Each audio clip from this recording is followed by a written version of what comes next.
This is the OTB Television Network, a service of Capital District Off-Track Betting.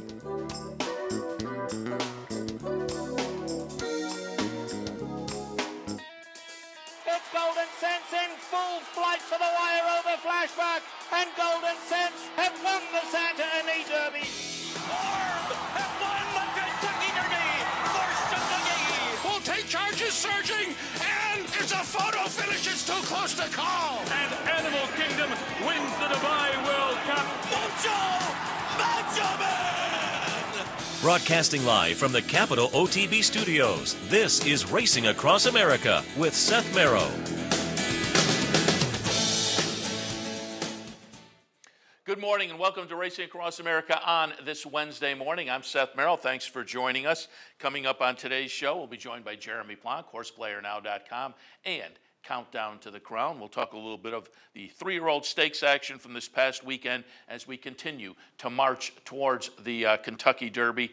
A lot of things sorted out on the weekend, and we'll see what Jeremy's thoughts are on those and whether he thinks things did sort out, because for me, out in California they sorted. New York maybe not so much, although I think a lot of the pundits are looking at that as maybe putting a couple of contenders into the mix. But again, we'll see what Jeremy has to say. A little later on, we'll be joined by Jim Miller from Hawthorne. Jim will give us some thoughts on racing for this afternoon in the Chicago area. Stay tuned for all of that. Give you a little update on the April events here at Capital OTB, at the branches here at the Teletheater and online as well. Coming up on Friday, CapitalOTB.com, there will be a $100 knockout challenge. That's this Friday on the website, CapitalOTB.com. This Saturday, there is a Fan Appreciation Day at the Cortland branch. So all you folks up in the Cortland area, head out to your local branch. Bluegrass and Arkansas Derby Day this Saturday, Fan Appreciation Day. Cortland Fan Appreciation Day coming up on April 18th. That's a Friday at the Star Plaza branch, so enjoy that. Then a couple of Show Viver contests on Saturdays, the 19th and the 26th. The Show Viver contests on CapitalOTB.com. And then coming up the last Friday of the month, should be fun, down here at the Clubhouse Racebook, 711 Central Avenue in Albany. Mark this on your calendar, $500 happy hour bankroll with Tim Wilkin and Mike Jarbo of the Times Union. They'll be managing the bankroll. Folks will be randomly selected to participate. Again, that's going to be right here at the Clubhouse Racebook on Friday, April 25th. Don't forget also this month, of course, coming up Sunday the 13th, Sunday the 20th, Palm Sunday, Easter Sunday, New York State law, no racing in New York and no betting allowed either. So we'll be closed on those two Sundays. That's the 13th and the 20th of this month. Do want to give you a reminder about this weekend as well for horse lovers up in our neck of the woods, up in Ballston Spa. It will be the 23rd annual Saratoga Horse Symposium. Again, that's at in Ballston Spa, Saratoga County 4-H Training Center, 556 Middle Line Road. The event is open to the public. It's a 2-day celebration of the horse for new, aspiring, and experienced horse owners and enthusiasts. We'll feature educational presentations, live horse demonstrations, and riding clinics. Some of the various topics that will be covered.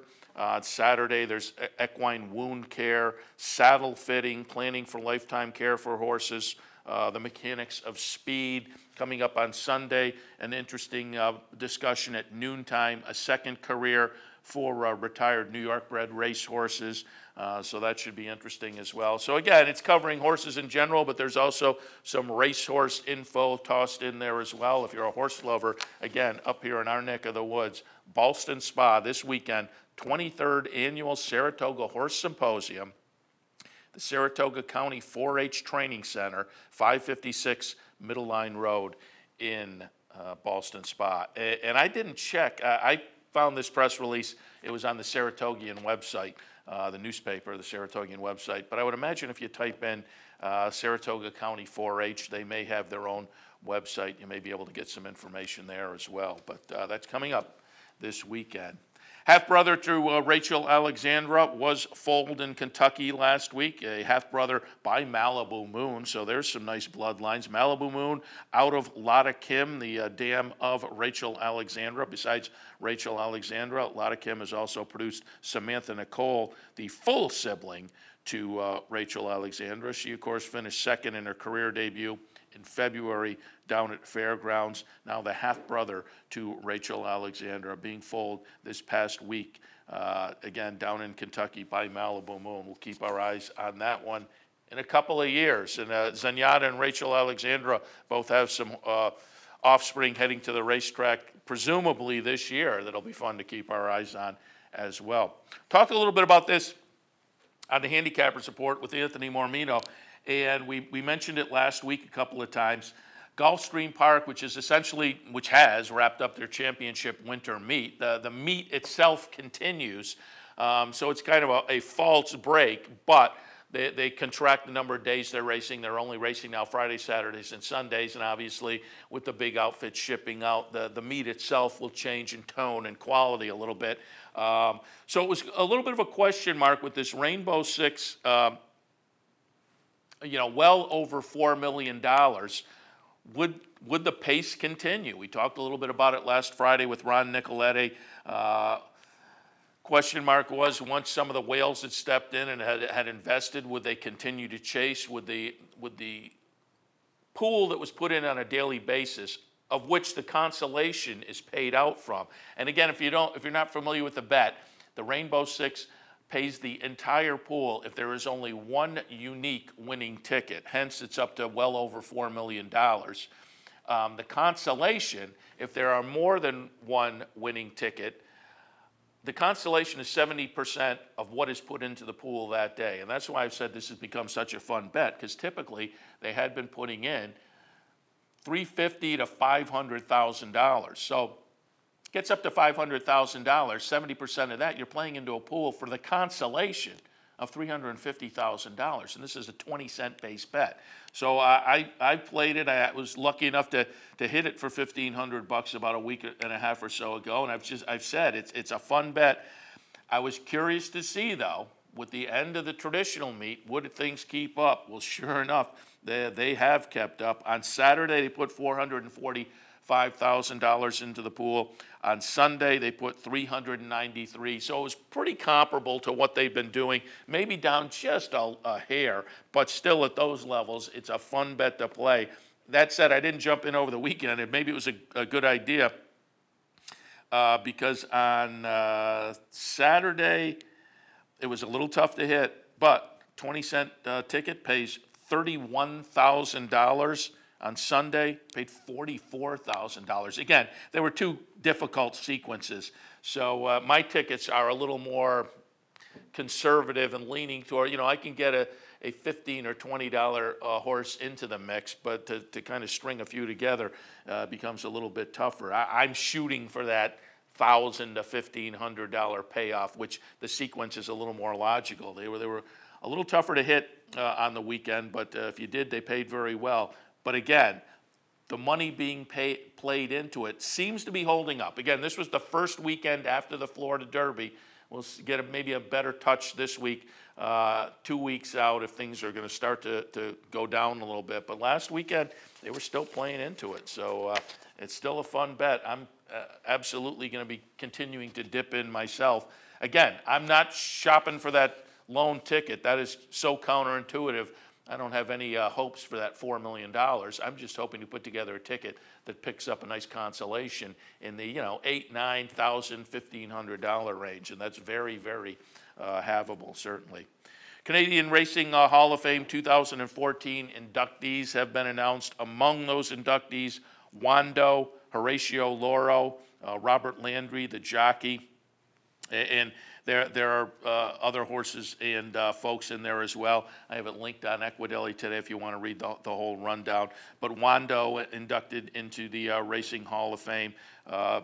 He raced for breeder owner Gustav Schickendance, one of only 7 horses ever to win the Canadian Triple Crown. He was Canada's Horse of the Year in 2003.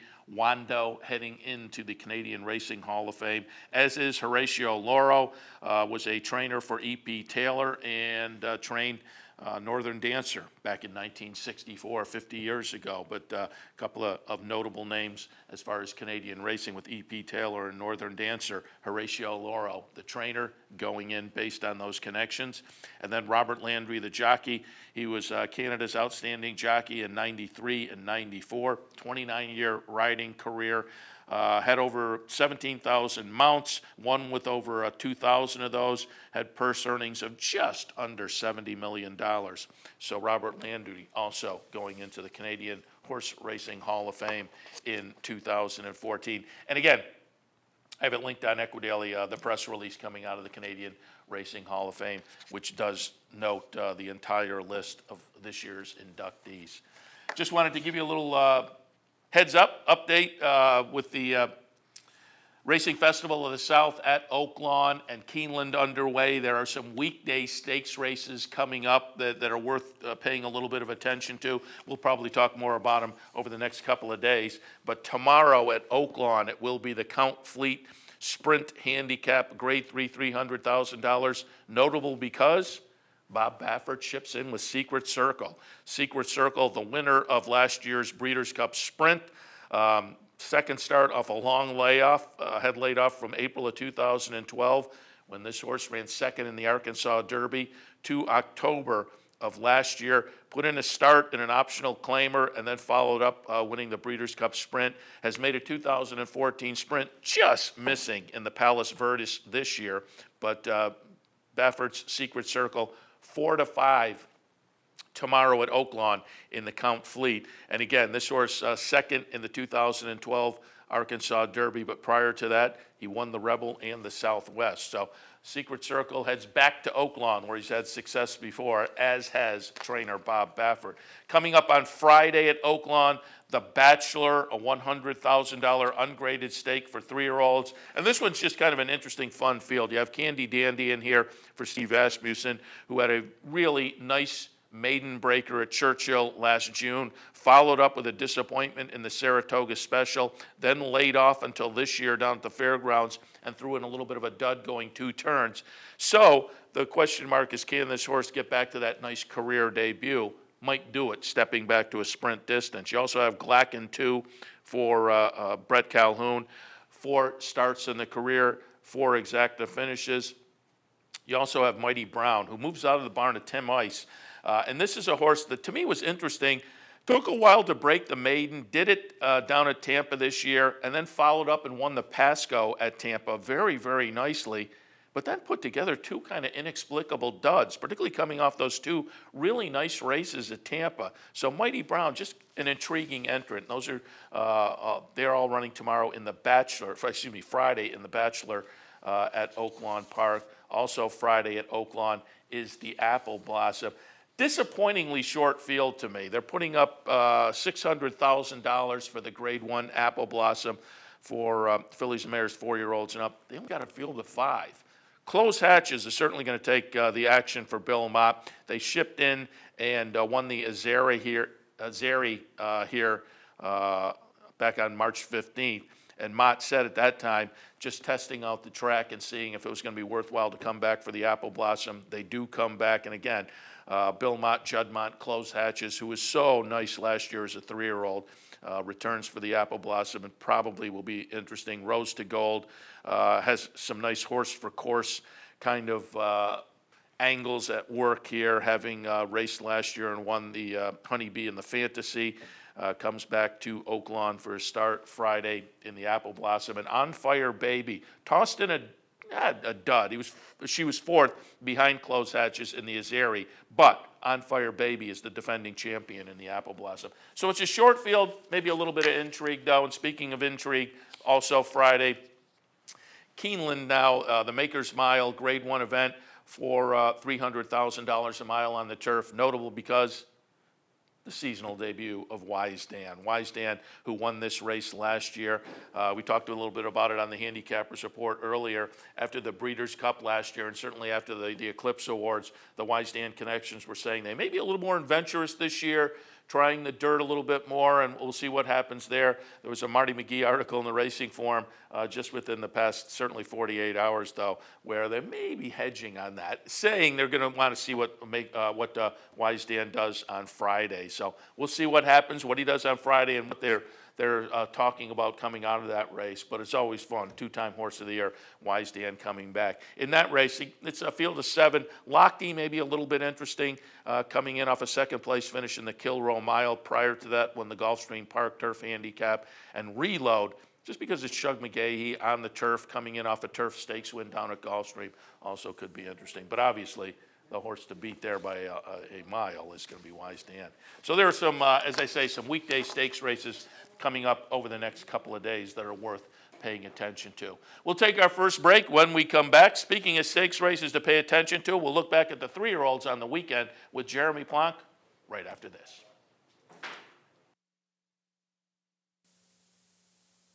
Missed one of our TV shows? No worries. Now you can catch all your favorite programs online. Simply log on to CapitalOTB.com and click on the YouTube link at the bottom of the homepage. And look for our new podcast coming soon. CapitalOTB.com. Log on today. The Capital OTB Handicapping Challenge Series is back.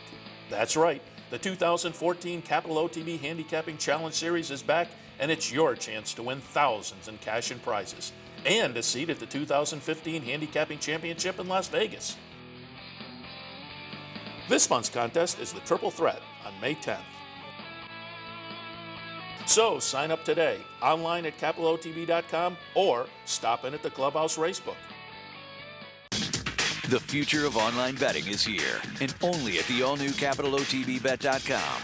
With a newly designed and engineered internet wagering platform, enhanced video streaming, additional funding options, and 3 new individual wagering opportunities, CapitalOTBBet.com delivers a state-of-the-art wagering experience found nowhere else in horse racing. Combine that with our all-new mobile website, you have 2 of the most powerful, innovative, and advanced wagering platforms available today. CapitalOTBBet.com. Log on today.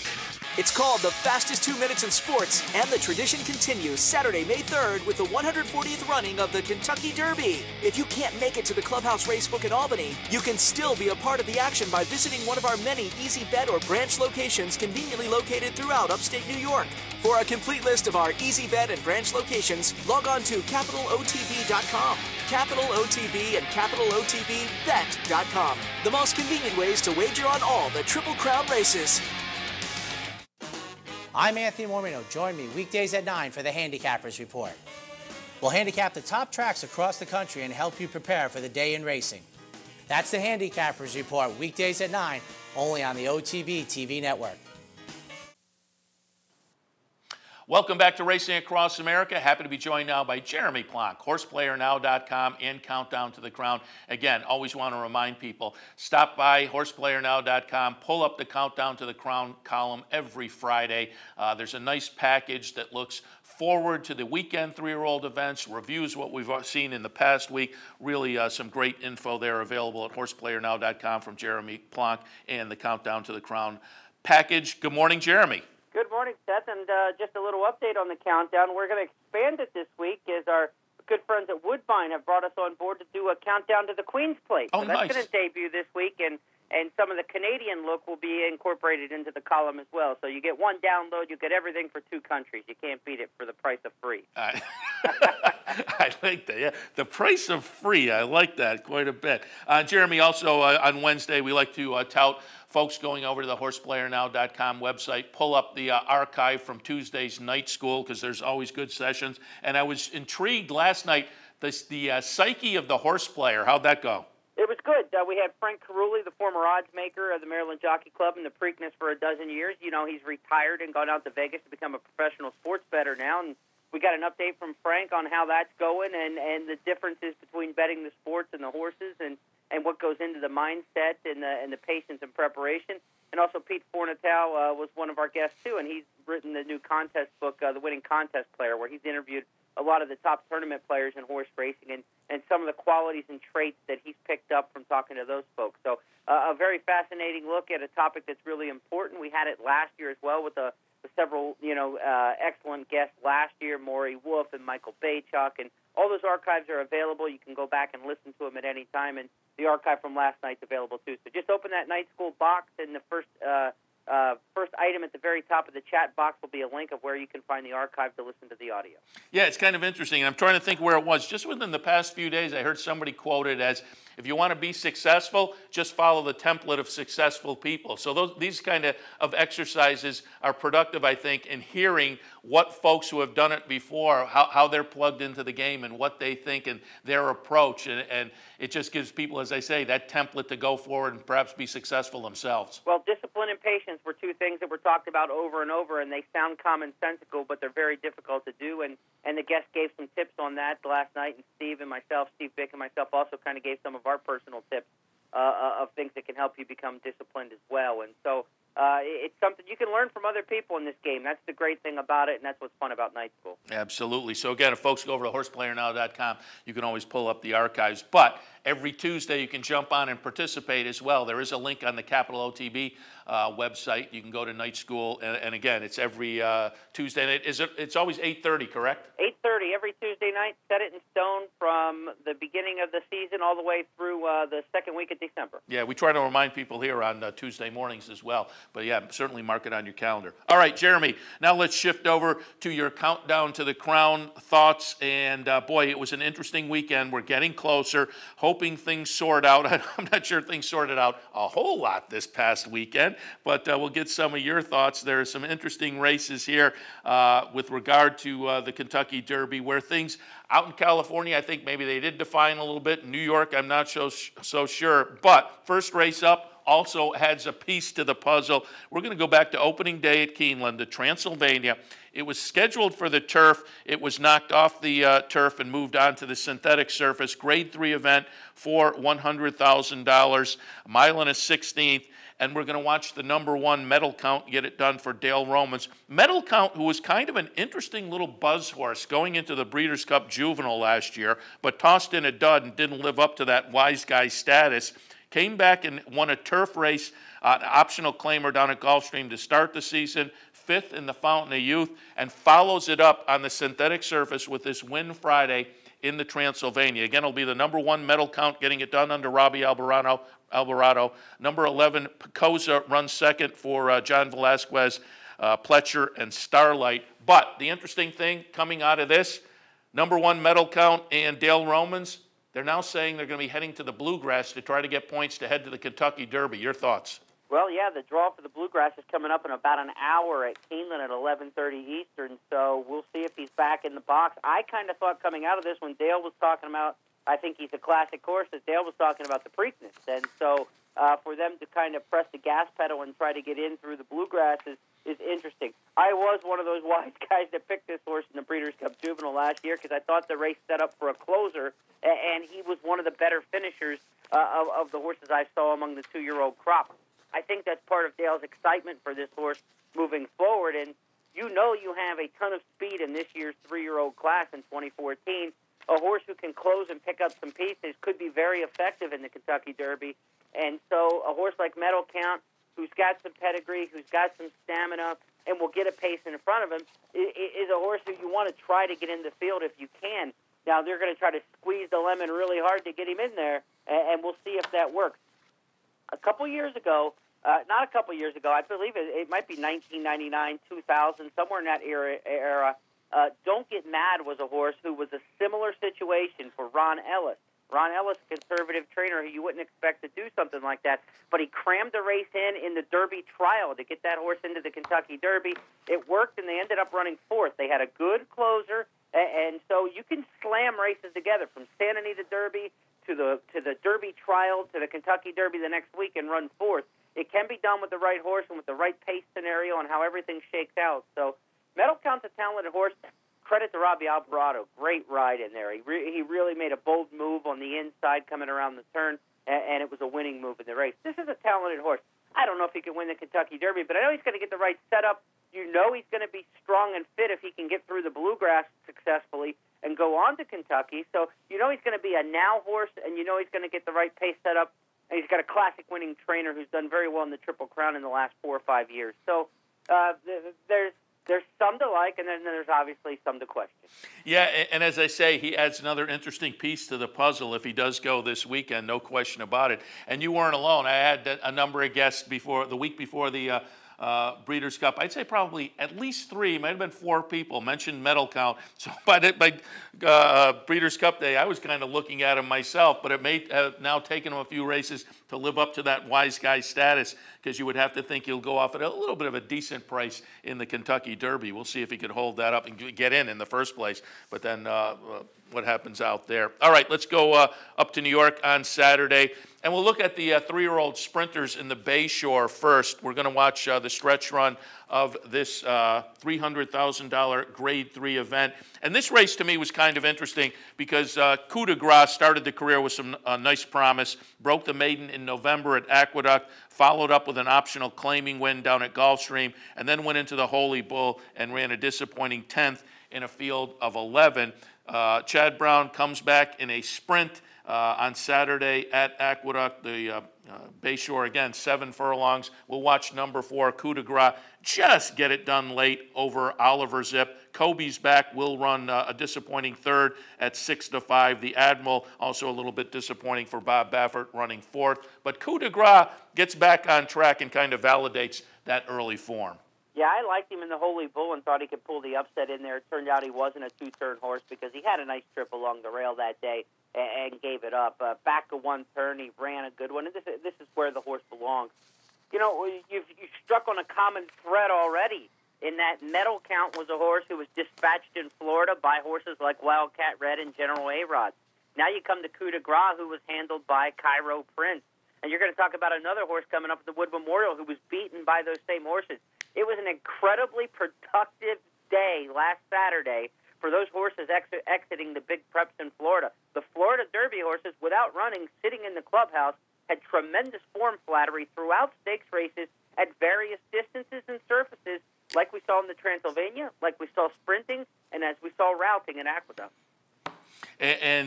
This one will certainly be interesting going forward now, again, in things like the Woody Stevens and the Amsterdam and whatnot. Sure. But as you say, as far as the Triple Crown, maybe flattering some of the horses that are coming out of that Florida circuit. All right, let's shift our attention. And just so the guys in the control room know, I skipped over the Calder Derby. I'll do the Wood first, and then we'll bounce back to the Calder Derby. But we'll stick with the Wood because that's next up on the list. The Wood on Saturday, Grade 1 event, $1 million, mile and an eighth. We're going to watch the number 2, Wicked Strong, come down the stretch and get it done for Jimmy Jerkins, making this a nice story just on the connections.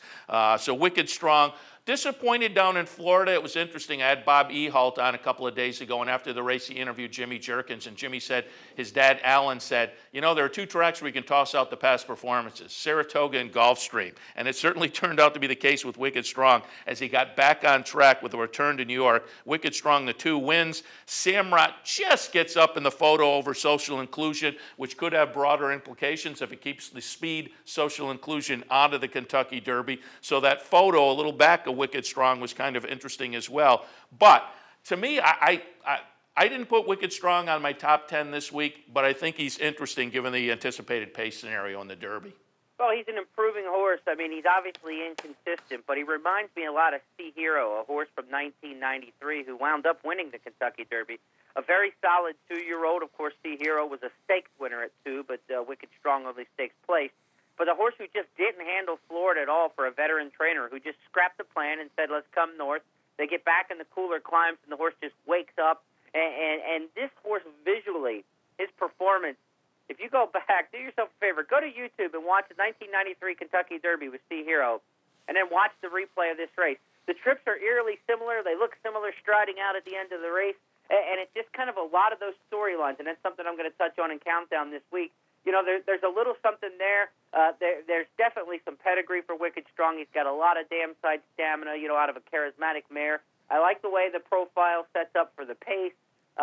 You know, I think he's a contender. The Wood is not as strong as the Wood has been in the last, 5-6 years since Gulfstream moved the day to the Florida Derby. It's taken away some of the quality from the Wood Memorial, and so you don't know quite what he beat. He didn't beat those 4 or 5 horses in Florida that we're talking about. He was outrun by those down there.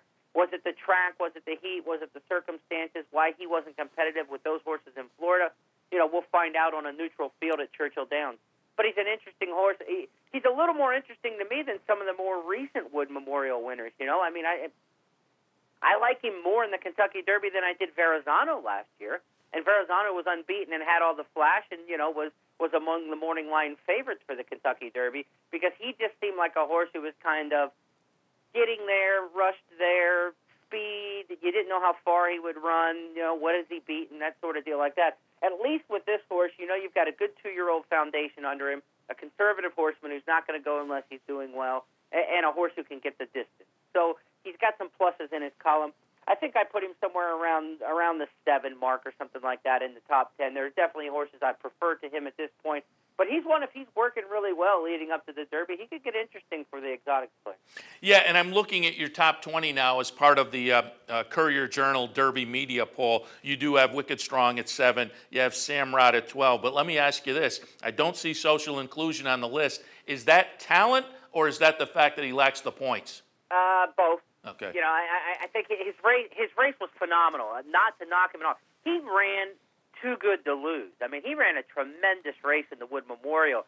Ran hard on the front end, didn't get beat by very much. But then you project it out with twice the field size, even better quality horses, even farther, more weight, all those kind of things for what he's doing. I wouldn't put him among the leading Derby contenders if he gets in the field. He wouldn't be on my tickets regardless.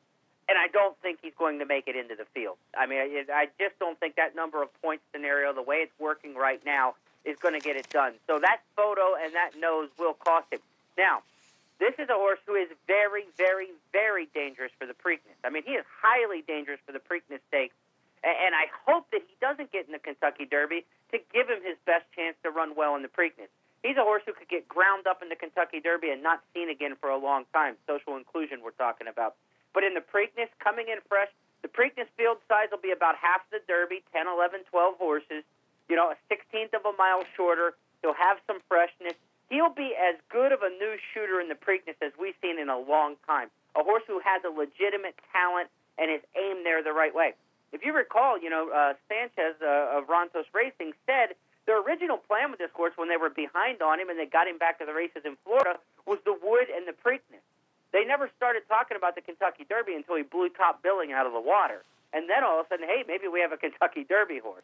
So I think if they stick to that plan, Wood Preakness, this horse will be very dangerous in Baltimore. They'll fear him on the front end. Yeah, getting excluded on the points, as you say, might be the best thing for him because it may set him up for a good performance in the Preakness. I'm going to be really interested to see, though, how the points shake out this year. We've talked about it before. Social Inclusion currently sitting number 22. Number 22 on the Derby points leaderboard with 20 points. But, Jeremy, I looked up beginning of the week. I pulled up the leaderboard from this time last year after they had run the Santa Anita Derby and the Wood Memorial. And Giant Finish, who was the last one to make it into the starting gate last year, had 10 points. He was sitting number 32 on the list. Yeah, no, there can be a lot changed between now and then. Looking at the point system the way I have it now, there's a couple horses you got to keep your eye on this weekend. If you like Social Inclusion and Cairo Prince and you want to get them in the field, here's what you don't want to happen. You don't want in the Arkansas Derby Ride On Curlin, Commissioner, or Strong Mandate finishing third. If they finish first or second, the 1-2 finishers in Arkansas are going regardless. They'll have enough points. But if any of those 3 horses, Ride On Curlin, Commissioner, or Strong Mandate, finish third, that's going to give them enough points to jump up into that spot and probably take a third spot out of the Arkansas Derby. And then 2 horses you want to watch in the Bluegrass Stakes are Harry's Holiday and Vincent Ramos. If either one of those horses finish third, the Bluegrass could be sending as many as 3 horses. So that could be one of those situations like the college basketball tournament. You don't want that. You don't want that 500 team winning the conference championship and knocking out a team who would have been an automatic qualifier. So those are really 5 horses to watch this weekend. If you are rooting for those horses near the bubble, you want to see those horses finish either first or second or completely off the board. And the other thing you want to see in the Arkansas Derby, you want to see Tapiture run first or second. Tapiture's already in on points. and he'll take one of those 100 or 50-point slots out of the Arkansas Derby. If Tapiture runs, third or fourth, then you're going to have two horses in the Arkansas Derby that run 1-2 and get enough points right away to get in, and that race suddenly becomes a 3 or 4 horse qualifier. So you're rooting for Tapiture to run well, and you're rooting for those other 5 horses not to run well. Yeah, so the races, the 2 big points races this weekend certainly add some intrigue to that points list. We'll keep our eyes on that. Now let's go back, and again, to the guys in the control room. I'm going to pop back to that Calder Derby, which I had listed a little earlier on the rundown. But just wanted to show the Calder Derby. It's an ungraded race. There are no Kentucky Derby points, but it was an interesting choice for the folks at West Point and Graham Motion. They decided to go here, $250,000. Obviously, off the Tampa win, they had enough points to get into the Kentucky Derby. So they chose a big money race, and they allowed them to stay down in Florida, go across town, and go in this 1 1/8 race at Calder for, as I say, $250,000. But it was a little bit interesting with, and I'll admit, I kind of like our Caravan because I've latched on to Michael Dilger, maybe since Saratoga last year. I think he's very crafty. I liked our Caravan in the career debut at 35-1. I liked him in the next 2 where it wasn't so profitable, certainly, with the horse finishing well off the board. But I thought that horse was a little bit interesting. And I also thought it was very interesting, the 3-year-old return of Claiborne in the race, who in 2 starts last year had broken the maiden at Ellis Park and then had won the Iroquois at Churchill Downs last September. Again, makes the seasonal debut for Dale Romans in the Calder Derby. So I thought there was really 3 horses that had a little bit of intrigue. And sure enough, down the stretch, they will be 1, 2, 3. Number 4, Our Caravan, a little bit of an upset at 5-1. Ring Weekend disappoints, finishing a well-beaten second at 30 cents to the dollar. The top of the stretch, you'll see maybe a little bumping, a little back and forth. Graham Motion said after the race he didn't give any credence to that really having an effect on Ring Weekend. He was kind of scratching his head. Number 8, Claiborne, will finish 3rd in here. But I was surprised, as I say. Graham Motion said, Alan Garcia said the horse hadn't handled the track really. Again, he didn't give any credence to the bumping having a real effect. So Our Caravan runs away, upsets. Ring Weekend, though, as I say, I was a little surprised at the comments after the race where Graham Motion said, now, as far as the Derby, well, I'm going to have to go talk. I would still think that would be in their plans, but we'll have to see what happens. Well, I think so for sure if Commanding Curve isn't in the race. Remember, these horses are both owned by West Point Thoroughbreds, a syndicate group based up your way now in Saratoga Springs, and Terry Finley and his crew. If you own a syndicate, you're trying to sell the experience. You're trying to get future owners and reward your current investors and things like that with races like the Kentucky Derby. If they're in on points, which they are with Ring Weekend, I think they'll be there. You're selling the experience and the excitement and for future investment in your syndicate. So I would expect Ring Weekend to be there if he's healthy and ready to go.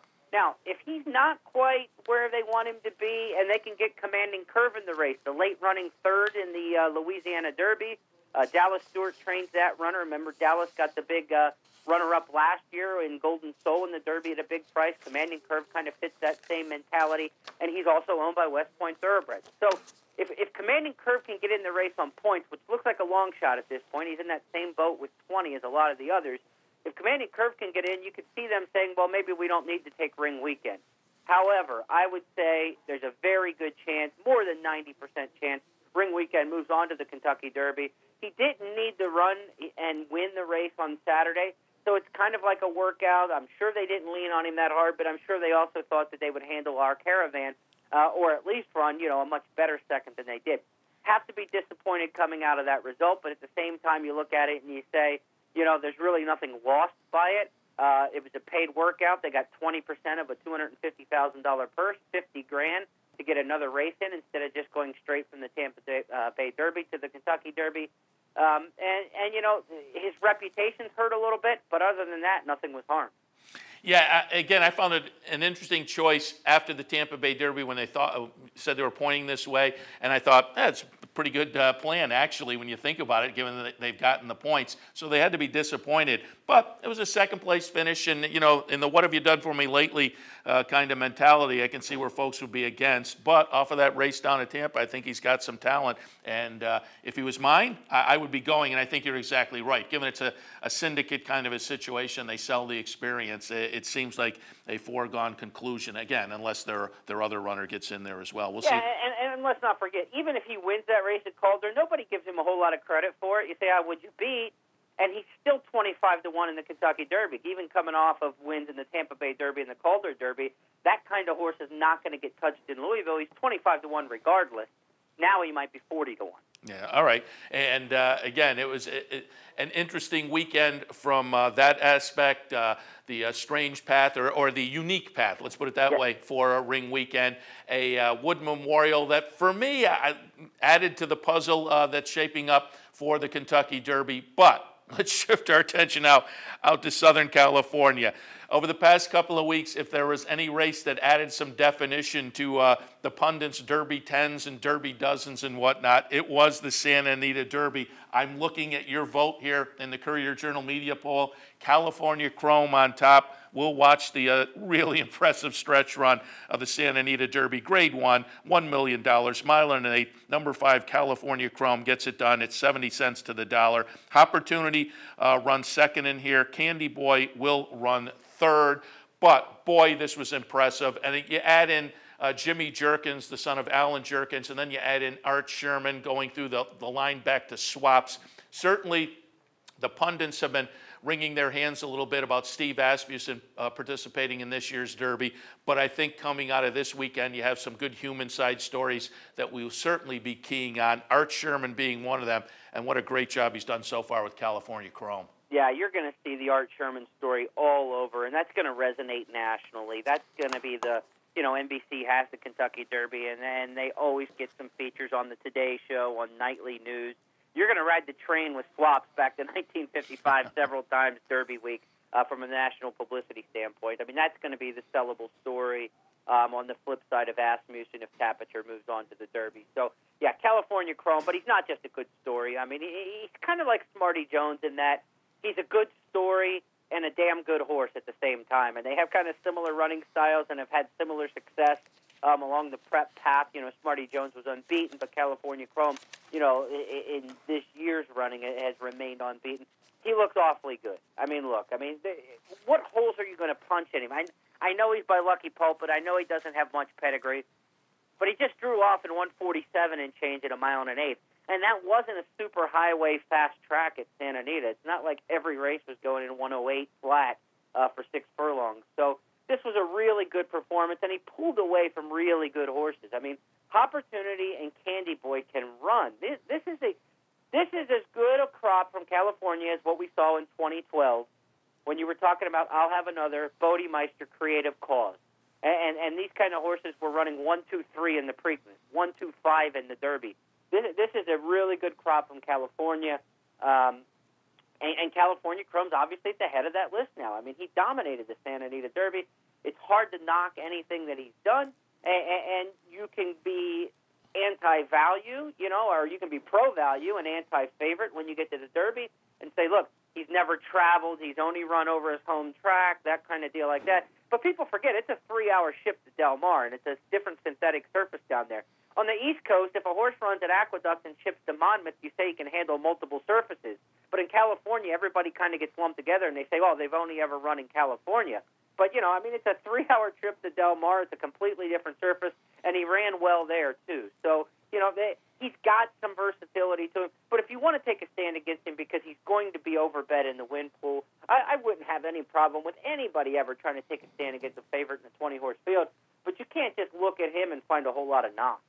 Yeah, he was absolutely. And on my top 10, I only moved him up to 4 just because of what the pace scenario looks like right now. But, boy, he just may be a very, very special horse, no question about it. And I agree with you in how you kind of put a poll together and things like that at this time of year. That is tough because I look at it the same way as you did.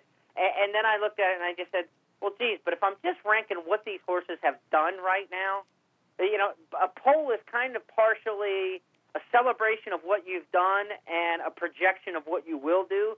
And he just has done so much more than the other horses this year that I just kind of had to put him up there at number one. But like you said, the pace scenario is not going to work greatly in his favor. And if it comes down to Kentucky Derby time, if you ask me right now, I mean, I've got him ranked number one. Am I going to bet him on Derby Day?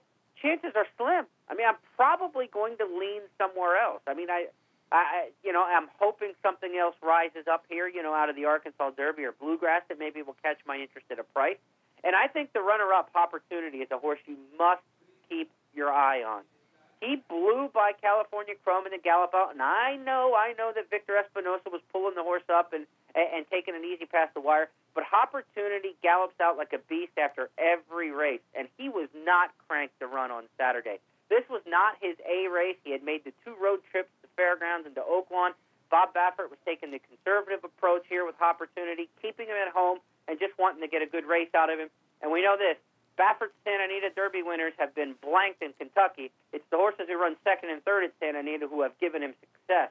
I think Opportunity is very dangerous. If you made me bet the Kentucky Derby in 5 minutes and walk up to the window, I think he's probably an 8 or 10 to 1 shot and a horse that I'll be investing in.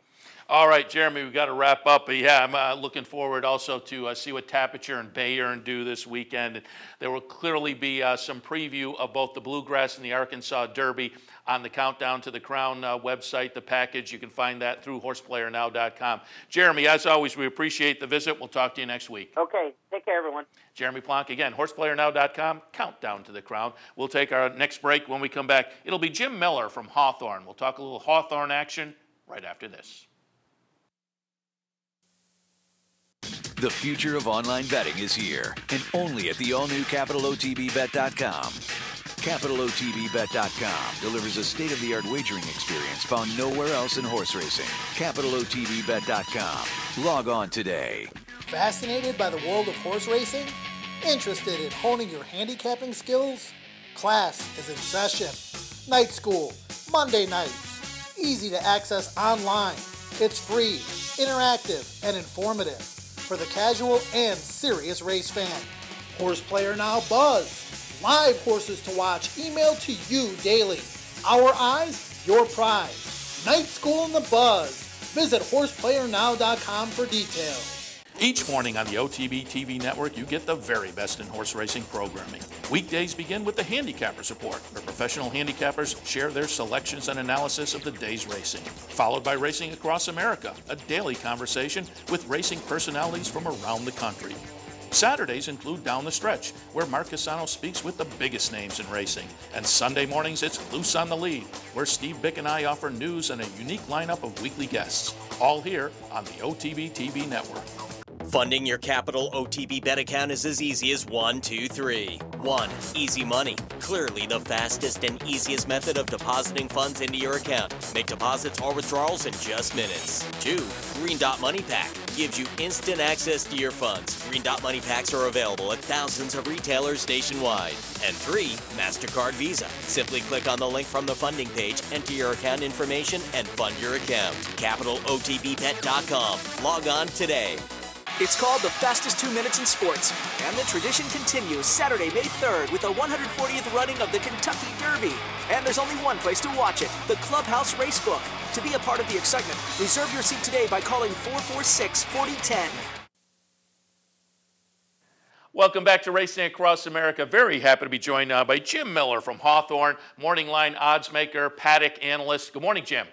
Good morning. How are you, Seth? Very good. Happy to have you on board, and we'll have you on Wednesdays for the next few weeks, the remainder of the Hawthorne meet, and get some of your thoughts. And before we do that, obviously, first visit, just wanted to get a little background. First of all, why don't we get a little background on you? As I say, you're the Morning Line odds maker, the paddock analyst. How'd you get involved in the game?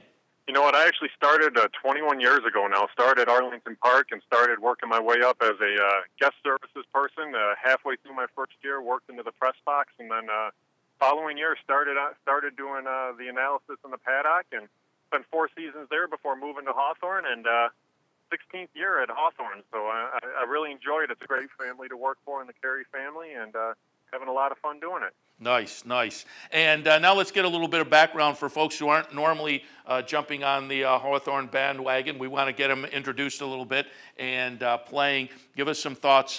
We'll talk first jockeys and then trainers. Jockeys, so far at this meet, boy, Tim Thornton has certainly been really red hot. We do the handicapping show just prior to this, and my colleague Anthony Mormino has been paying quite a bit of attention to Hawthorne, and he mentioned that Tim Thornton, except for the last day of the month, he had a win on every race card in the month of March. He also mentioned to me this morning as he walked off the set, he thinks Heidi Rose is perhaps one of the better apprentices in the country right now. Yeah, and we'll start with Thornton first, and that's the thing. Thornton really has dominated Hawthorne meets over the years, and the thing about Hawthorne is it's a really quirky track to ride because you have tight turns and an extremely long stretch. And what you find is a lot of riders who are either unfamiliar with the track or new riders to Hawthorne just lose so much ground out around the 3/8 pole because they're making that 3-4 wide move on the 3/8 pole, and they're really stuck giving up ground more than anything else. And you're going to find Thornton so many times, even if he's not on the best horse, he's just going to wait on the inside, wait, and then all of a sudden the rail opens up, and he's the guy going through there. But I'd say out of the 40 wins he's had this meet, he's had 10 to 15 where he's gotten up in the final strides on a horse that may not have been the best horse, but did have the shortest way around. And really, that's the reason why he does so well. He's on a lot of the best stock, too, but he wins for a reason. He's hitting the board with 2/3 of his mounts, and that's part of the reason why. And then you get to Heidi Rose. This is a woman who actually, she got started as an assistant for trainer Louis Roussel, and she got on a lot of really good horses in the mornings to gallop them and get them fit for races and that kind of stuff, and then decided last summer at Arlington that she wanted to become a rider. And really, very quickly, she's gotten the strength of a jock. She's got very good hands on a horse, and more importantly than that, she has a very good clock in her head. So she's been able to just kind of rate horses, move at the right time, and she's another one of those who isn't afraid to save ground and wait for something to open up, but she's going to battle for second in the standings behind Thornton. She'll battle with Rafael Hernandez. She's had a really fine meet. All right, we'll keep our eyes on them. Over on the trainer side, some names that should be jumping out if we're looking at Hawthorne. Certainly at the top of the list, pulled up the Equibase stats yesterday, and right now a three-way tie on top. Roger Brueggemann, Michael Rivas, Chris Doris. Also some names that may be familiar to folks at Hawthorne this season: Larry Ravelli, Jimmy DeVito, Frank Kirby, Chris Block. Again, notable names if you follow racing out there in the Midwest. But as I say, the top three currently tied, and only one ahead of Terrell Gore as well. Isn't Brueggemann, isn't he tied in with Midwest? And boy, you get tied in with those guys, you're certain to rack up some wins. Yeah, and Brueggemann is tied in with Midwest, and I think the reason he's not winning by more is a lot of those horses that would have been at Hawthorne in the past have actually been running at Oaklawn for him. So I do expect Brueggemann to be there till the end. I expect Chris Doris to be there till the end, too, just based on the sheer amount of runners he sends out.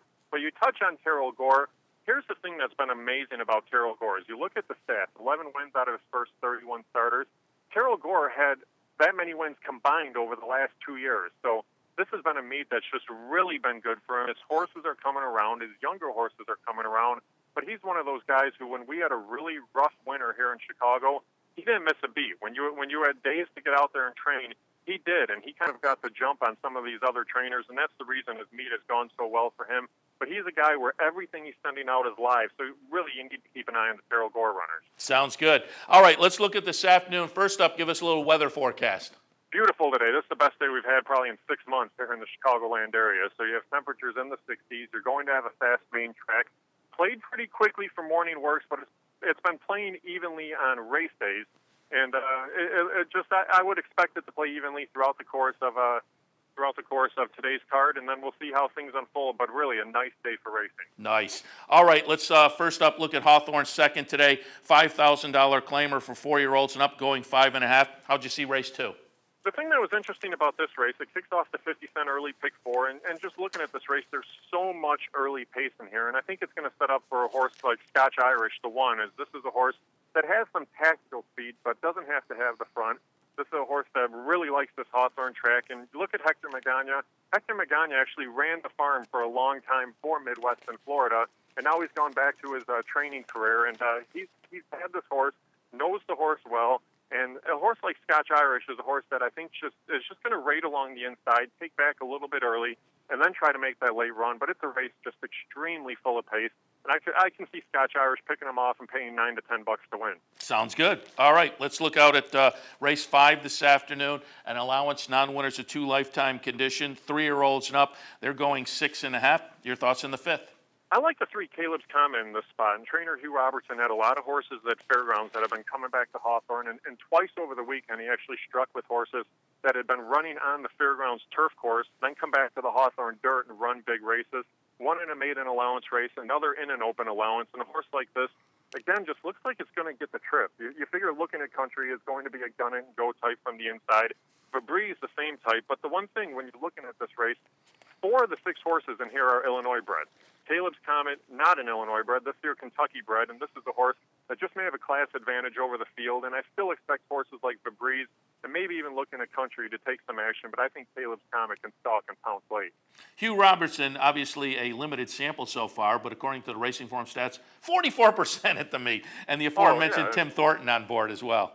Right, exactly. And Robertson, he places his horses well. And the thing is, when you come in from fairgrounds, it's a very similar racing surface, a really long stretch, tighter turns. So horses that are getting similar trips there will be able to transfer that trip over to the Hawthorne main track. All right, number 3, Caleb's Comet in the 5th. Race number 8 this afternoon, optional claimer, a C condition, $75,000 tags. These are 3-year-olds and up, going 1 1/16 miles.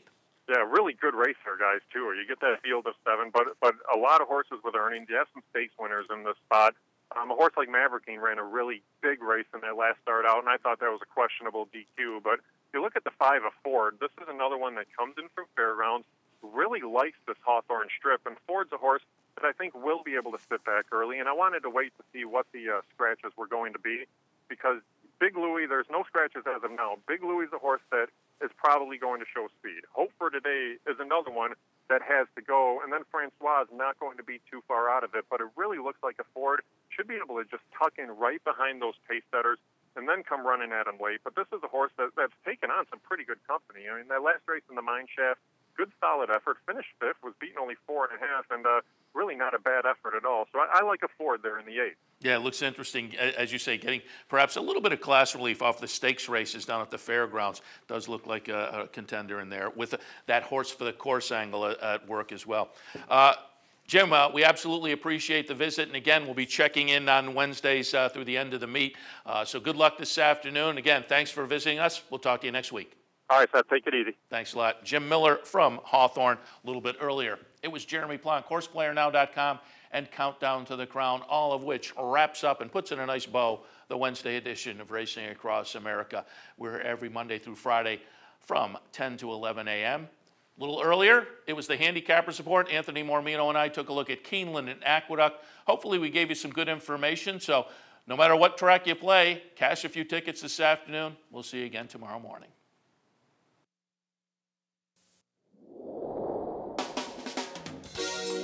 You're watching OTB TV, a service of Capital Off Track Betting.